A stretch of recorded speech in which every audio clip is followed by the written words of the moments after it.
Salutations Saiyajin. Après vous avoir proposé 2 épisodes sur des personnages au potentiel énorme, je me suis dit pourquoi ne pas en faire un 3e et possiblement dernier épisode. Installez-vous les BG car on est parti pour 3 potentiels énormes dans Dragon Ball.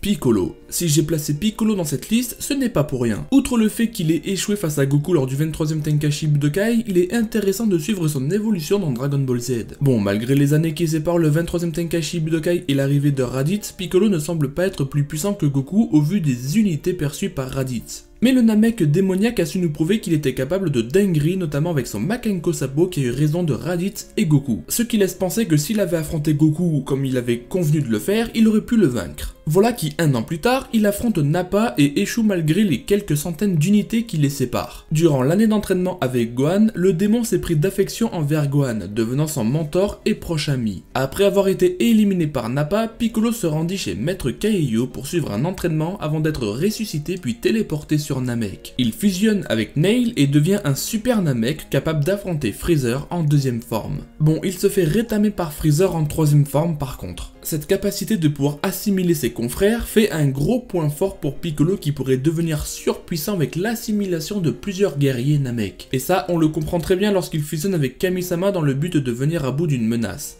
Cell. Leur premier combat se conclut par la fuite du monstre, avant que Piccolo n'affronte C17 dans un combat serré. Je ne vais pas vous citer tous les combats de Piccolo, mais en résumé, il reste un guerrier surpuissant et dans la saga des cyborgs, il est bien remis sur le devant de la scène. Même Vegeta n'a pas réussi à le croire, malgré ses entraînements intensifs répétés pour atteindre l'état du Super Saiyan, le voici surclassé par Piccolo. Malgré la surpuissance de Goku, Vegeta et Gohan lors de la saga Buu, je pense que Piccolo était proche du niveau de Perfect Cell. Tenshin Han. Difficile d'imaginer un top de potentiel sans mentionner Tenshin Han, car mine de rien, il est l'un des personnages les plus forts de Dragon Ball. Et attention, je parle de Dragon Ball, pas Dragon Ball Z et pas Dragon Ball Super. En ce qui concerne Dragon Ball Z d'ailleurs, Tenshin Han reste inférieur à la totalité des ennemis présentés comme Nappa, Vegeta, Cell, etc. Certaines de ces techniques ont elles aussi été inexploitées comme la pousse des 2 bras supplémentaires. De plus, il est capable de reproduire des techniques comme le Mafuba ou encore le Kamehameha, ce qui démontre son aptitude à s'adapter aux capacités de ses adversaires. Tout comme Piccolo, je pense qu'il avait largement le potentiel pour apprendre à maîtriser le Kaioken, mais cette technique semble être réservée à Goku. La manière dont il a retenu Cell 2e forme m'a tout simplement fait kiffer et mon appréciation pour le personnage est montée d'un cran. Dommage qu'il n'ait pas été exploité par la suite comme la quasi-totalité des personnages de Dragon Ball comme Yamcha, Krillin, Kame Sennin, etc.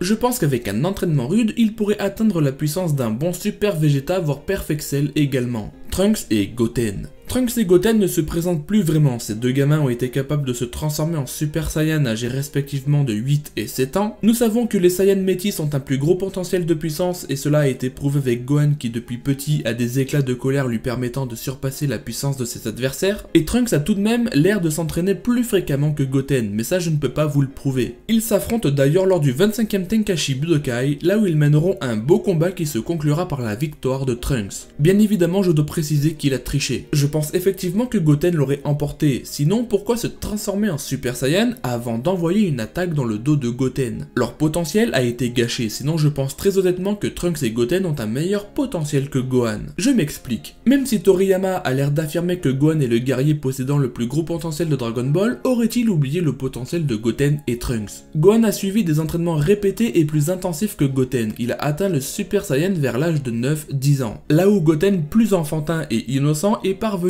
à l'atteindre à l'âge de 7 ans, et ce sans avoir eu à affronter d'ennemis tels que Nappa, le commando Ginyu, Freezer et Cell. Alors la question à se poser c'est, les gènes de la conception jouent-elles en faveur du jeune Saiyan métis? Je pense que Toriyama n'a pas réellement pensé au potentiel monstre qu'ont Trunks et Goten, et pour cause leur présence ne se résume qu'à la fusion de Gotenks. Une fusion humoristique qui amuse le public mais qui n'a pas grand intérêt malheureusement. J'aimerais énormément voir un film canon ou même un arc dédié à Trunks et Goten, là où ils pourraient affronter un adversaire de leur taille et individuellement. Parce que faire appel à Gotenks à chaque fois, je vous avoue que ça retire le charme et la crédibilité de nos 2 jeunes Saiyans. Et vous, que pensez-vous de ces 2 personnages?